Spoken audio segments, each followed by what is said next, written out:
Antarctica, the world's greatest freezer, is melting. Trillions of gallons are draining into the oceans. Sea levels are rising. It's happened before, and it's happening again right now. It's not a question of will sea level rise a large amount. It's only a question of how fast that will occur. How will humans fight back before our cities are inundated? Holding off the sea would be the major employer of the world by 2100. Massive levees to defend our coastlines. Floating towns and cities. Vast dams connecting continents. It's our greatest challenge yet, Earth underwater.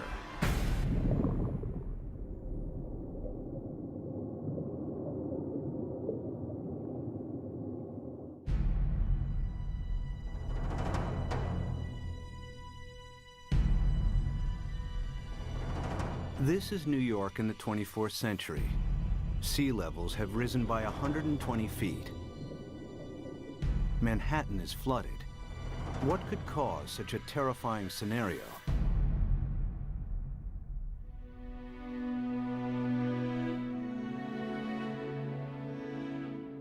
The answer lies here, in Antarctica, where vast amounts of frozen water are locked up in ice.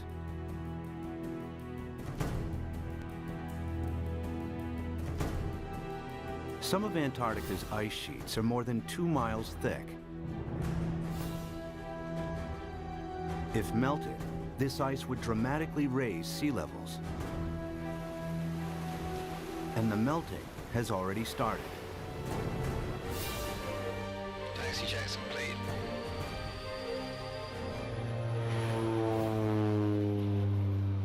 Scientists want to know how much frozen water the continent actually holds, and how much global sea levels will rise if it all melted.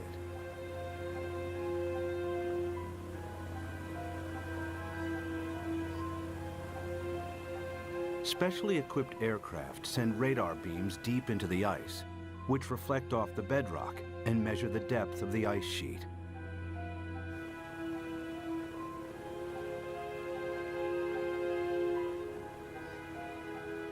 After hundreds of flights, they calculate that Antarctica contains over 90% of the world's ice. Together with Greenland, it's enough to raise global sea levels by an astonishing 230 feet. This is what North America would look like if all of the planet's ice melted. Europe would also shrink. London's Tower Bridge would become a solemn monument in the sea. Berlin would be flooded, as would Paris. But how likely is such a scenario? Is sea level rise reality or myth?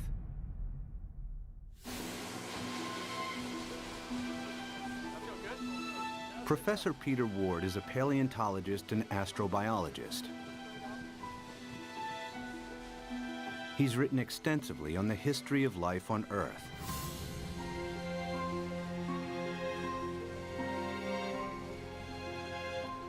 Today, Ward wants to know what would happen to our planet if sea levels rise foot by foot. Somebody give me a zip here. The journey begins in the Florida Keys, a chain of islands south of Miami.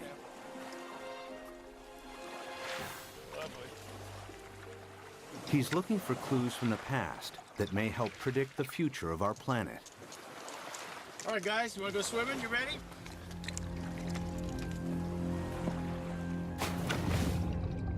Just a few feet below sea level are banks of coral that have been at this location for over 4,000 years.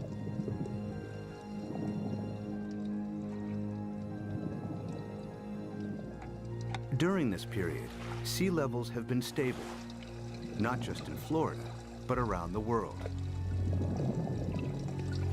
Who's going swimming with me? Come on, boys. But it hasn't always been like this.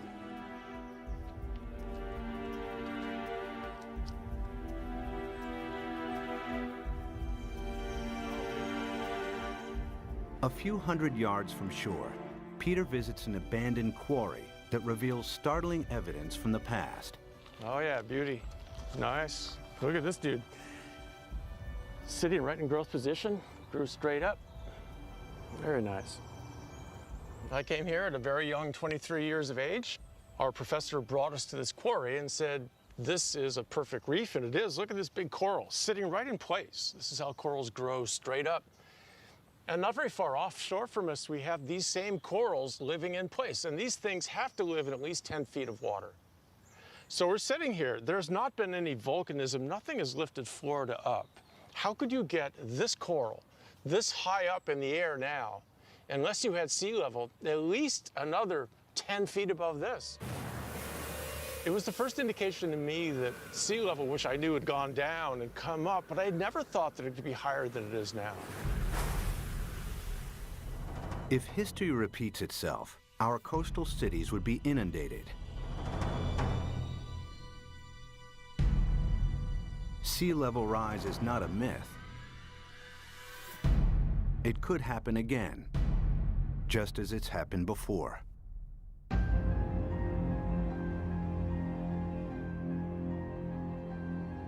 The beginning of the most recent ice age was 70,000 years ago.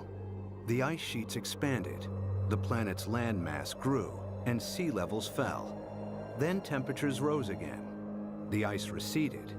Sea levels climbed and eventually settled at today's coastlines. But global temperatures are on the rise again. This time from humans burning huge amounts of fossil fuels. They produce CO2 and other greenhouse gases that heat up our atmosphere. Whenever global temperatures rise, sea levels follow. We have emitted so much carbon dioxide that the amount of carbon dioxide in our atmosphere has increased by about 1/3 in the last 100 years, and it is now higher than any time since at least 1 million years. We expect about 3, 4, even 5 degrees centigrade warming in this century. The warmer it gets, the faster the sea level rises. That means sea level rise will get faster and faster as we heat up the planet more. Of course, predicting future sea level rise is difficult, as the planet has never before experienced the dramatic increase in CO2 of the last 100 years. But Professor Rahmstorf's climate model predicts a maximum 6-foot sea level rise this century, as higher temperatures kick in.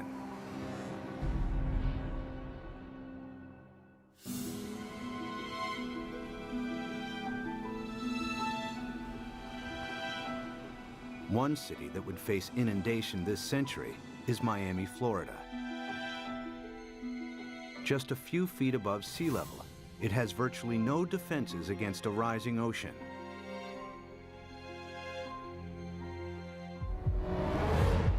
After 1 foot of sea level rise, these beaches would be regularly flooded at high tide. After 2 feet, many roads would be submerged. After 3 feet, if a hurricane strikes, the surging water would overcome sea defenses and cause flooding deep inland. Much of the region's coastal real estate would be ruined. We are looking at millions and millions and millions of dollars of real estate here. And we can assume that every one of these things is $500 million to $1 million. We've got 100 here, we've got $1 billion in a very short area through here. So our $1 billion of houses, we get 1 meter, 3 feet of sea level rise, and every single one of these houses is useless. Who's gonna buy them? What happens to this $1 billion of real estate by the time we get 3 feet? I mean, it's gone. It's useless. It's just, you scrape it off with bulldozers and you just leave it here. That's what'll happen. It'll just be left here. And it's not just residential properties that will be affected. Think of all the wharves and all the places where ships offload and onload all the goods and services. And if sea level rises even 3, 4, 5 feet, every single one of those ports has to be replaced. The cruise ship lines, there are billions of dollars of infrastructure that even a small sea level rise takes out. You got to rebuild it all over again. After 4 feet of sea level rise, electricity supplies would be affected as coastal power plants are flooded. After 5 feet, some of Florida's freshwater resources would be contaminated with seawater, and the Everglades National Park becomes a vast bay. After 6 feet, millions of Floridians would have to evacuate the state. So what's going to happen to Florida? By 2100, we'll be at least 4 to 6 feet higher. So this tide, which is not a high tide, will be about here, up to here. There's no way that we can keep the sea back as it rises. Miami-Dade County will be severely diminished.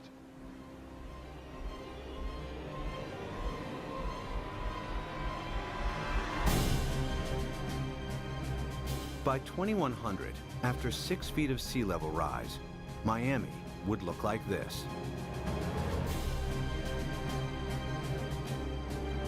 There's no way to prepare for this. You can't put levees around the kind of sea level rises we're in for. We're a city that's only a little over 100 years old. We became a town, an incorporated town in 1896, so we're not that old. But we may not make it for the next 100 years. The only way to prevent Miami from flooding would be to construct a vastly expensive system of levees surrounding the city. It would be a major engineering challenge, as Miami is built on porous ground that allows seawater to seep through. Alternatively, if Miami was flooded, the city would eventually have to be abandoned. There are cities you can save and cities that you can't save. And the choices will be based on, can we dike it off, can we put it off, or is this too expensive, not worth the price, not worth the effort? One city determined to defend itself against the sea is New Orleans, Louisiana. During Hurricane Katrina in 2005, large parts of New Orleans were flooded after a storm surge raised sea levels by 20 feet.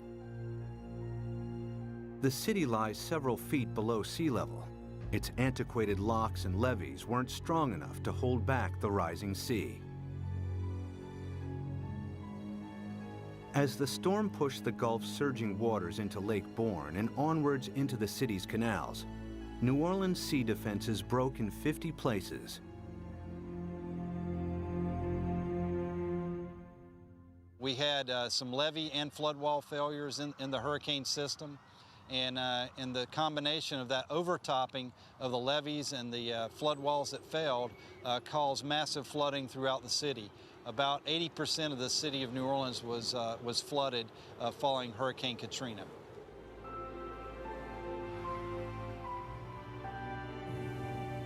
It took weeks before the floodwaters were pumped out and residents were able to return.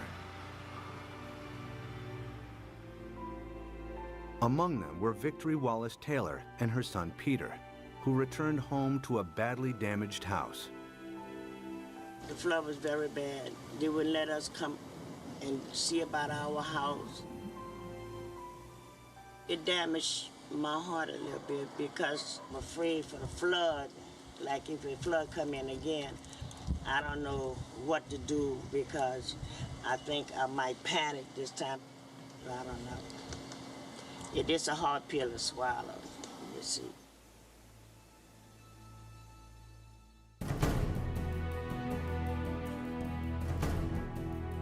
To prevent New Orleans from flooding again, the U.S. government is investing billions of dollars in the city's sea defenses. Along the riverbanks, the U.S. Army Corps of Engineers is strengthening New Orleans' levees and locks. Their work here provides future insight into the kinds of construction that may be needed to protect coastal cities around the world against rising sea levels. We learned a lot of key lessons, and some of the key lessons learned were incorporated into the designs for the Greater New Orleans Hurricane Storm Damage Risk Reduction System. And that system is a series of many different aspects. It has flood walls, it has pump stations, it has levees.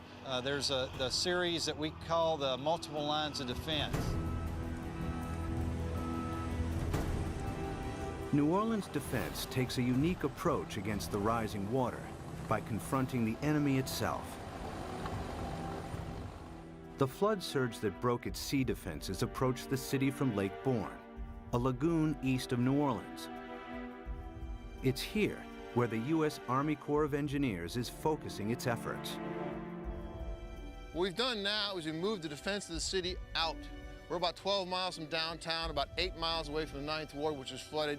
What we've done is we moved the protection from downtown, the heart of the city, left it in there, improved it. We've moved all the way out here, 8 miles out to the edge of Lake Borgne, where we now have this brand new structure which works as a primary line of defense. New Orleans is made up of the best topsoil from the United States that came down the Mississippi River and built up down here.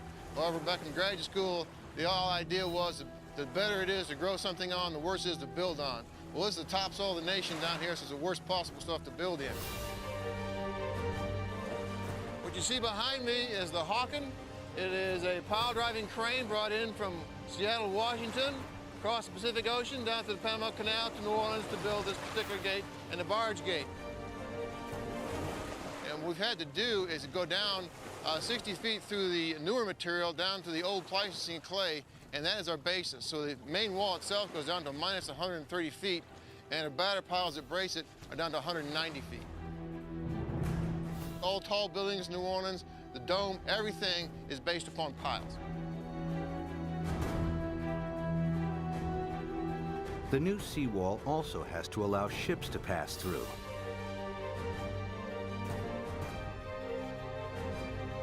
Dry cofferdams are put in place to construct barge and sector gates. The concrete is poured, the dams are flooded, and the gates can be completed.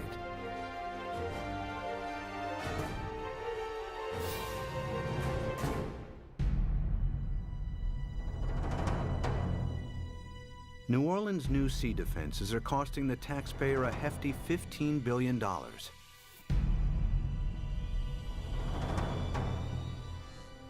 But their design only accounts for storm surges that build from sea levels today.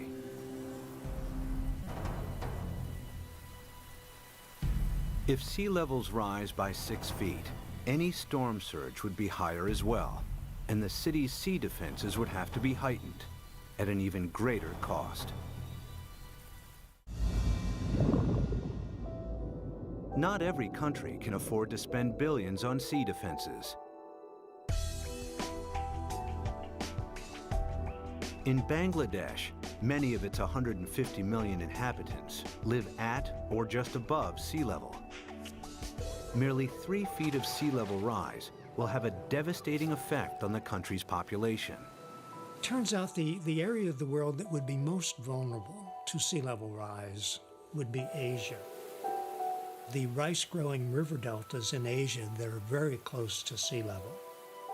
Even a modest 3-foot rise would put half the rice land in Bangladesh underwater.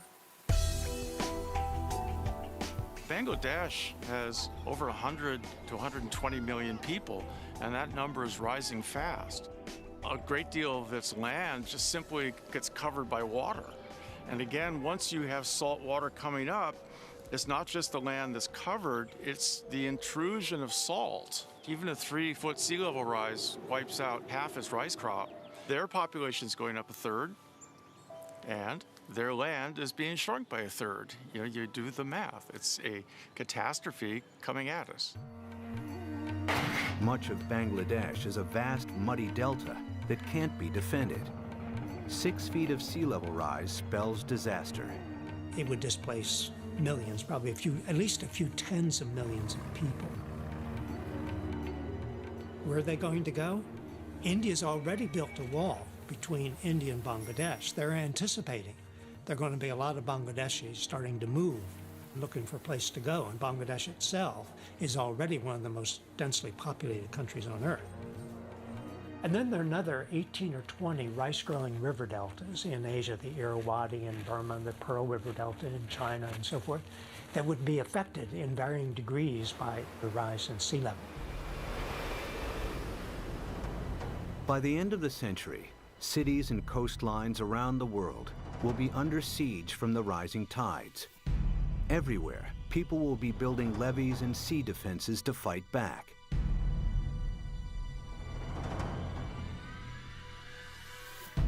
But sea level rise won't stop at 6 feet.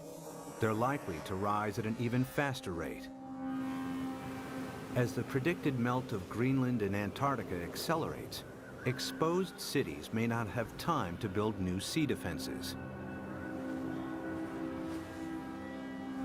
Clues about the speed of future sea level rise are found during the time of the last ice age. As global temperatures rose, the planet's ice sheets melted into the sea. Sea levels increased by a staggering 390 feet until they settled at today's levels. How fast did this happen? The answer may help predict how quickly sea levels could rise in the next century, and how much time we have to defend our coasts. Professor Rick Mortlock is one of the world's leading experts on past sea level rise. He and his team collect fossilized coral from the seabed.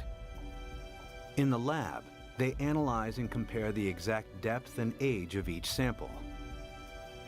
A clear picture emerges of how fast sea levels rose thousands of years ago. We have 2 pieces of fossil coral that was recovered from drill cores off of Barbados. So by dating these samples and knowing the depth at which they were retrieved, we can use that information to create a point-by-point reconstruction of sea level for the last 20,000 years. There's one particular sea level rise of interest. We call it Meltwater Pulse 1A. During that period of time, we believe sea level rose about 20 meters in 500 years, or about 4 to 5 meters per 100 years. If the same happens again, it would translate to as much as 16 feet of additional sea level rise in the next century. Factor in today's affairs, and the rise may be even faster. If we don't get emissions under control, the rate of sea level rise will keep accelerating. And so in the next century, it's not only that we get the additional 5 to 7 feet that we got the last century, that's going to happen, but we add on to that. So now we're looking by 2200, probably at least 15 feet above, and probably 20. By 2100, the cities will know that they are doomed. The coastal cities, anyway. If the oceans rose with accelerating speed, the planet's most exposed cities may not have time to build adequate sea defenses. Sea levels would rise by 16 feet per century. New Orleans could flood, followed by Miami. Miami's the worst off, and New Orleans, those are 2 cities that will have to be abandoned, I imagine. As southern Florida is lost to the sea, other coastal regions will also struggle to hold back the tides. Among them is the San Francisco Bay Area, with its 7.5 million people. The San Francisco Bay Area is particularly vulnerable to sea level rise because of our history. Although the bay is big, it's very shallow. 2/3 of it was less than 12 feet deep. So lots of it was filled and reclaimed. We're standing here on reclaimed land, and all of downtown San Francisco, the financial district, is on reclaimed land. We've already seen 7 inches of sea level rise in the bay over the past century. We know this because the longest continuously operating tide gauge in America is at the Golden Gate. So we have 154 years of data. We're just now beginning to realize with accelerated sea level rise, we're going to have to prepare and have a new plan for how we deal with it in the Bay Area. If sea levels rose by an additional 16 feet per century, hundreds of thousands of people would lose their homes in the Bay Area.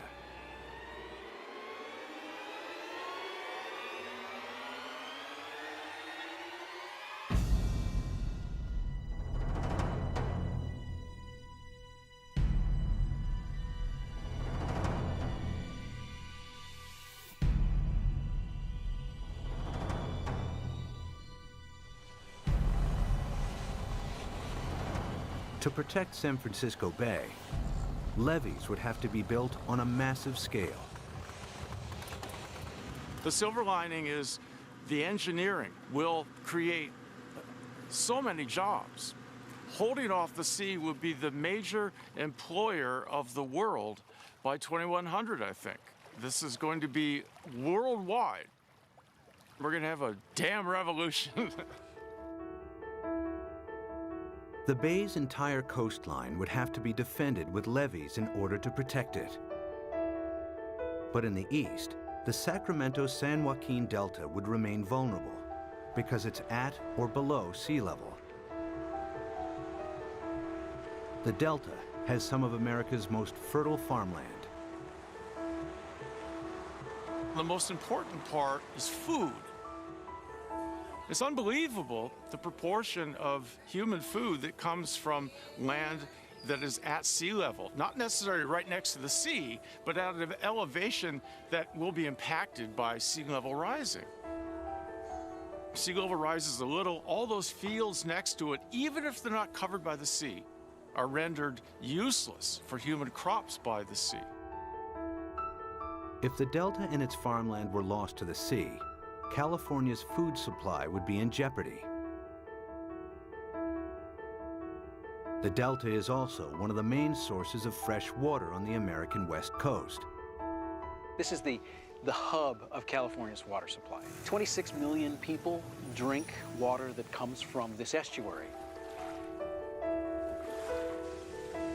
That's a huge number. 2/3 of the population of California gets water from this estuary. If you raise sea level even a foot, you know, which in our mind isn't all, as geologists, that doesn't seem like much, yeah, but that's common, yeah. If you raise sea level a foot, the work that we've done suggests that you will salt up this end of the delta, even if the levees all stay together, even if they don't fail. If sea levels rise by 6 feet this century, local rivers will be contaminated with salt, and California's main fresh water supply will be lost. In the next century, after an additional 16 feet, the entire delta will be claimed by the sea.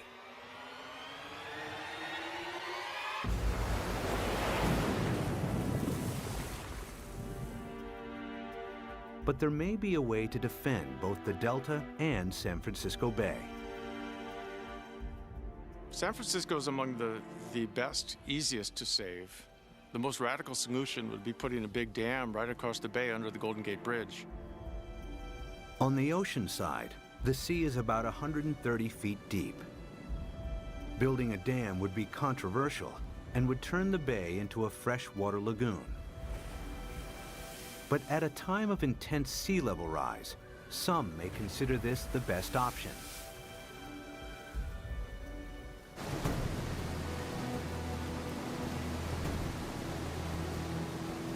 Using cutting-edge technology, huge dredgers could pick up sand from the seabed nearby and deposit it as the dam's foundation.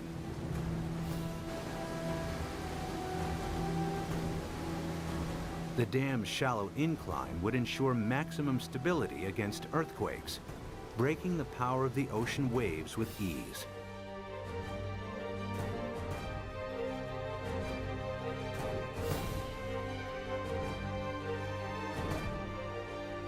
Vast pipes and pumps would be installed to keep the bay's river water flowing out to sea.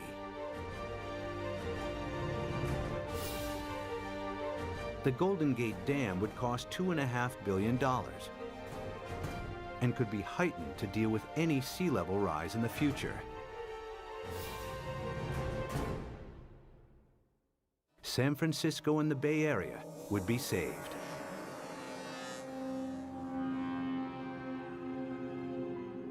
One region that may benefit from the U.S.'s sea defenses is the Mediterranean. It's flanked by countries both rich and poor that have thousands of years of history.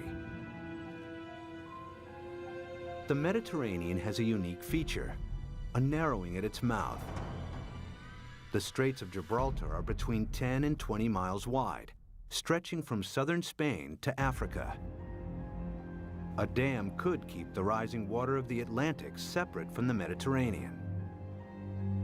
There's been a plan since World War II, for instance, to put a dam between the Rock of Gibraltar and Morocco on the African side. A dam big enough that sea level rise does not affect the Mediterranean.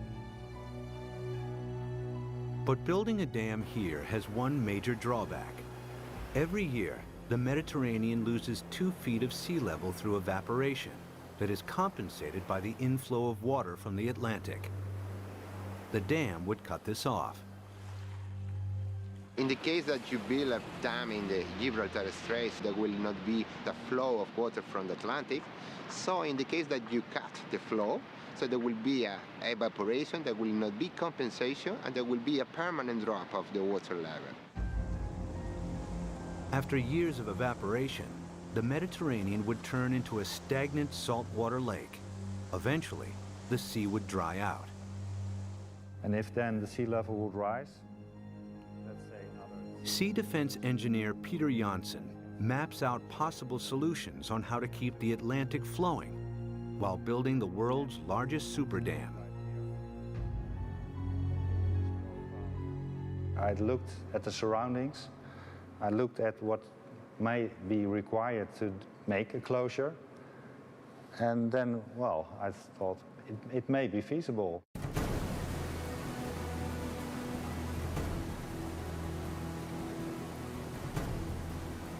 One of Janssen's solutions is to use the same building techniques applied to the Golden Gates. The dam would be 20 miles long and tower 1,250 feet above the seabed, the same height as the Empire State Building. Another solution is to keep the natural flow of the Gibraltar Straits. Huge amounts of Atlantic surface water will flow into the Mediterranean.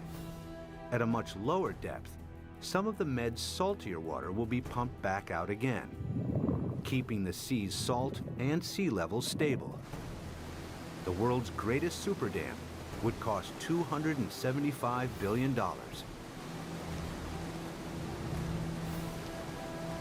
total cost related to what may be the impact for all the cities around the Mediterranean, it seemed acceptable. It may be a solution. The Gibraltar Dam would be the world's largest man-made structure, using enough rock to build 1,000 Great Pyramids. Although the dam would cut off the migration of marine life between the Med and the Atlantic, it would save the entire Mediterranean coastline from flooding. It's certainly technologically possible. The old cradle of civilization becomes really the center of civilization. They would be the last coastal cities never affected by sea level rising.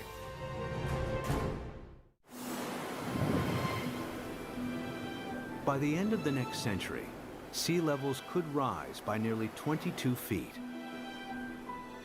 Some cities may be saved through the construction of super dams. Others that can't be defended are lost to the sea. Exposed countries too poor to build defenses are flooded. Around the world, hundreds of millions are displaced. It's likely that by the 23rd century, the ice sheets will melt at an even faster rate, and that the oceans will rise with increasing speed. The planet's growing population and a continuing hunger for cheap energy could make it worse. The problem that I see again is the number of people. Every new person is going to want housing. Every new person is going to need food, obviously, and want transportation. Let's say that all of us cut our gas emissions. So 6.5 billion of us cut down by a third all our usage, and then we raise the population by a third. All those new people are just adding back to what we've cut away. Some scientists believe that our CO2 levels could quadruple over the next centuries. It would mean reaching CO2 levels last seen over 50 million years ago, when there was no ice on the planet and when sea levels were more than 230 feet higher than today. In the worst case, if we are so foolish as to burn all the fossil fuels so that carbon dioxide increases to more than 1,000 parts per million, then there's no question we will melt all the ice on the planet, which would mean a 75-meter or almost 250-foot rise in sea level. It's not millennia. It's not going to take thousands of years. The forcing of humans is so large that it will do the whole job within a timescale of centuries, I believe. This is the worst-case scenario. CO2 levels triple, global temperatures dramatically increase, and the Antarctic rapidly melts. The world's coastlines are eroded as sea levels rise by an additional 50 feet by the end of the 23rd century.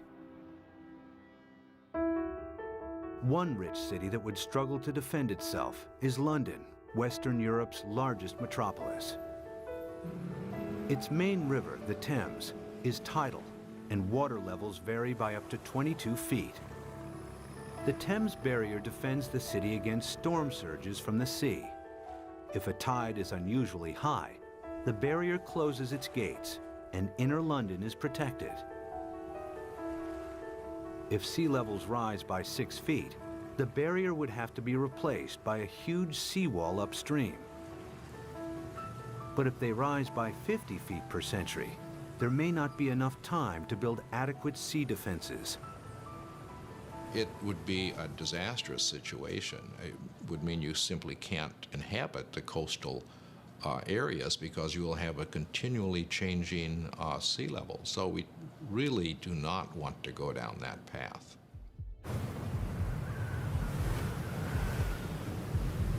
If CO2 continues to increase at a growing rate, 50 feet of sea level rise per century is a distinct possibility. The swiftly rising oceans would bypass any new seawalls. London and large parts of England would be flooded within a few centuries.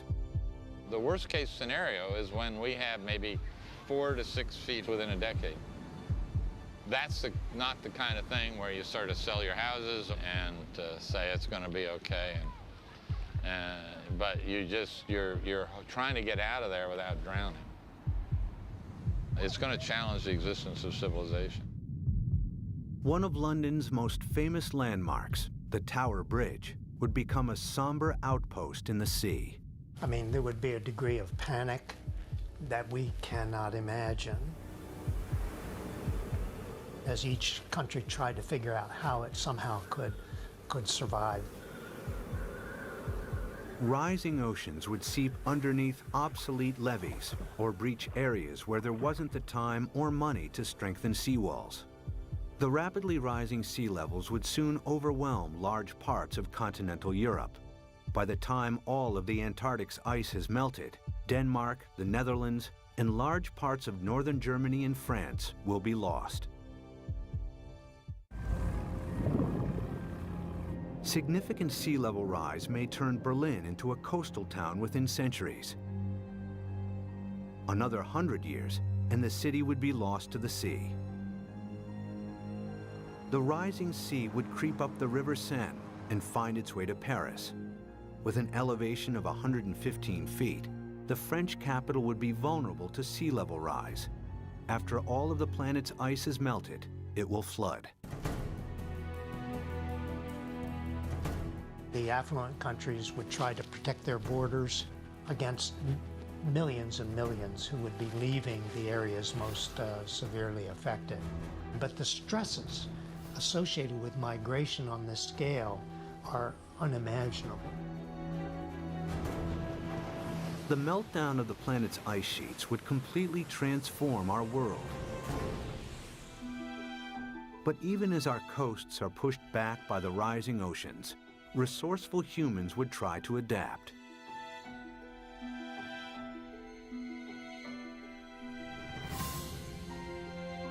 There are already plans to rescue New York.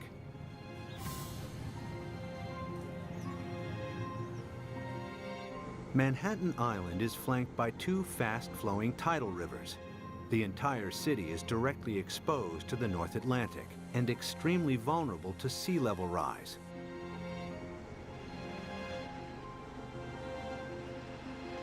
Professor Malcolm Bowman is an oceanographer and expert on the effects of sea level rise in New York.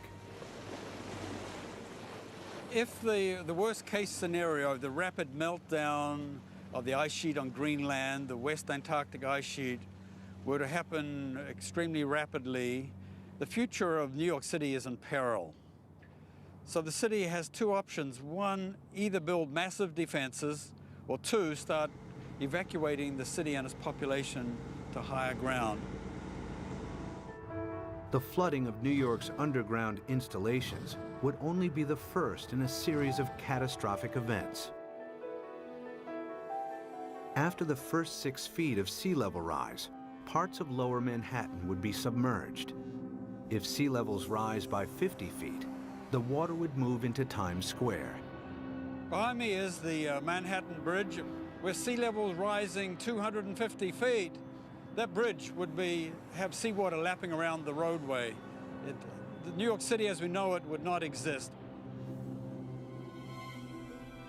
But there is a way that New York might adapt even to extreme sea level rise. The idea is to build on water. Here in the Netherlands are several communities of floating houses. Koen Olthaus is a visionary architect who believes these houses are the beginning of a new trend in design and construction.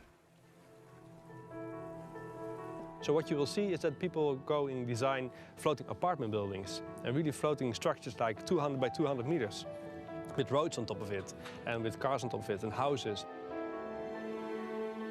Such floating cities could be built with a new lightweight material that's like a concrete sponge. The beauty about floating cities is that you don't have to protect them from nature. They just go on with nature, they live with nature. And they will just go up and down with the water. Olthaus has designed a seawall to protect Manhattan, with floating districts attached to it.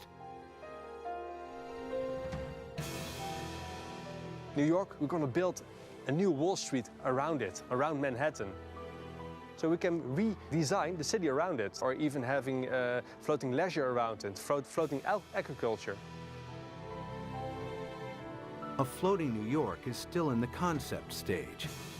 But one day, this may be the solution for hundreds of coastal cities facing inundation.